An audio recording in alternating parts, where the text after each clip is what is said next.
మనలో చాలా మంది ట్రైన్ జర్నీ చేస్తూ ఉంటారు. ట్రైన్లపై రకరకాల నెంబర్లు రాసి ఉంటాయి. వాటన్నిటి వెనుక ఏవో ఒక కారణాలు ఉంటాయి. అయితే ప్రతి బోగి పైన ఓ నెంబర్ ఉండటం మీరు ఎప్పుడైనా గమనించారా?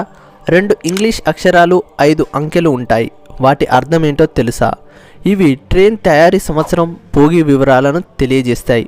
ఉదాహరణకు బోగి మీద NC 13328 అని ఉంటే NC అనే 2 అక్షరాలు నార్త్ సెంట్రల్ జోన్ను సూచిస్తాయి. ఆ తర్వాత ఉన్న నెంబర్స్లో ఫస్ట్ 2 నెంబర్స్ ఆ యొక్క రైలు బోగి ఏ సంవత్సరంలో తయారైందని చెప్తుంది. అంటే దాని మీద 13 అని ఉంటే 2013 అని అన్నమాట. ఇక చివర ఉన్న 3 నెంబర్స్ అయితే ఆ యొక్క బోగి టైప్ ను తెలియజేస్తాయి. ఉదాహరణకు 01 నుంచి 025 ఉంటే AC ఫస్ట్ క్లాస్ అని, 201 నుంచి 400 వరకు ఉంటే స్లీపర్ క్లాస్ అని, 401 నుంచి 600 ఉంటే అది జనరల్ అని తెలియజేస్తుంది.